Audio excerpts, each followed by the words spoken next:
Hello, I'm DJ from EDS. Great job in completing the first part of the BELT e-learning series on nouns, pronouns, articles, conjunctions, and subject-verb agreement. I'm here to help you process the concepts that you just learned and make it easier for you to apply them to your usual conversations in the workplace. In this video, we will review articles and subject-verb agreement, and I will also talk about the common mistakes that English learners make when it comes to these two. At the end of our lesson, there will be exercises to ensure that you fully understand the things that we've discussed. Let's begin! Using articles or a, and the in sentences may be challenging for some people. Though you'll probably still be understood when you make mistakes with articles, it can make your sentences sound strange and incomplete. A good grasp of how to use articles correctly will greatly improve your confidence in speaking and writing in the English language. So, how do we avoid common mistakes when using a, an, or the? Let me share with you 4 tips. Tip number 1. Our "an" follows the sound and not the letter.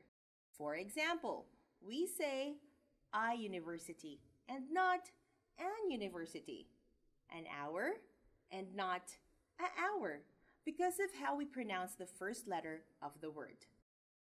This also applies when we use articles for acronyms, like an SSS number or an NBI clearance. But we can say a Social Security Systems number when we say the full words. What other examples can you think of? Tip number 2. Our "and" are best used if a singular noun is countable. It's easy to identify plural nouns, right? So, it's automatic that when the noun is more than one, we should not use "a" or "an." For example, a fact is correct because it's singular, but a facts is not because the noun facts is plural. Tip number 3. We usually use no article to talk about things in general and is best used if a noun is non-countable. For example, in the statement, work-life balance is important. We did not use any articles because work-life balance is a general concept. We also don't use articles for nouns that are non-countable. For example, I eat rice. But you can use an article when you say, I eat a cup of rice in every meal, because you are now referring to the cup which is countable. Let's remember to not use articles for non-countable nouns in our statements. Tip number 4. Only use the when talking about something specific and not general. For example, we say, may I borrow a pen? Because we are just referring to any pen, that's why we use a. When we say, here's the pen that I borrowed from you earlier, you are now referring to the pen that was lent to you. Here's another one. Please use a computer in training room A. Over, please use the computer in training room A.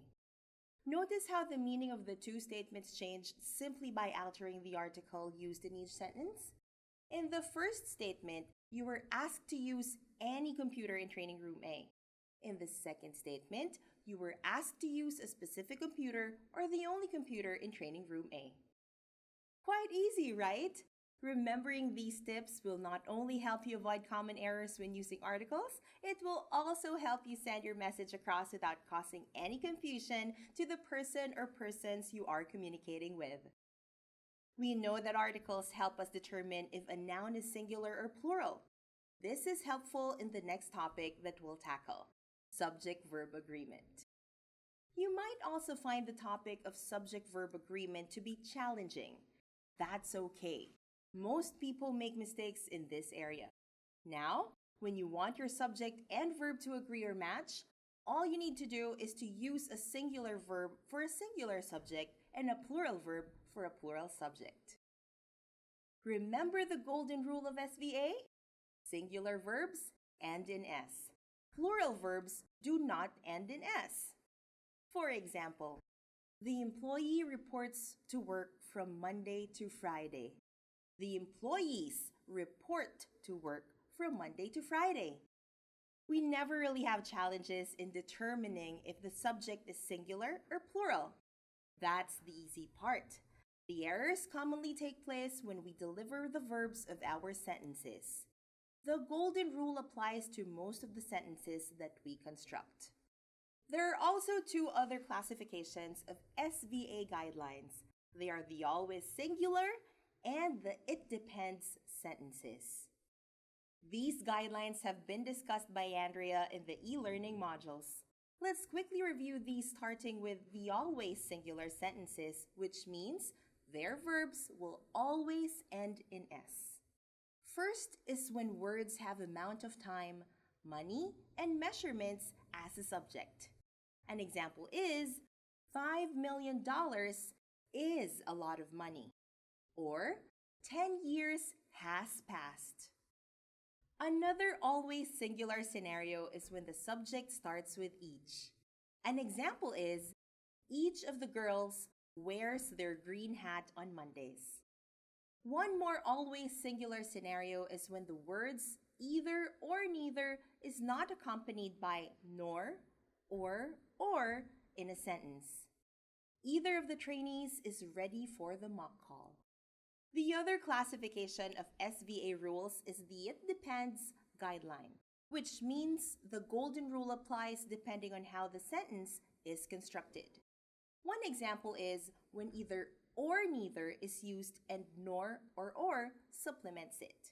The verb is now dependent on which is closest to it. Here are two examples. Either my brother or sisters are going to drive me to the airport. Over, either my sisters or brother is going to drive me to the airport. One more way this applies is when subjects are followed up by another subject separated by a comma. So, it depends on which subject came first. Like, Ja, along with the trainees, eats regularly at the cafe. Over, the trainees, along with Ja, eat regularly at the cafe. Constructing grammatically correct sentences can be quite a challenge. But mastering the basic rules of subject-verb agreement is a great start. We're not done yet. To ensure that you fully understand our lesson on articles and subject-verb agreement, please take the short exercise after exiting the video.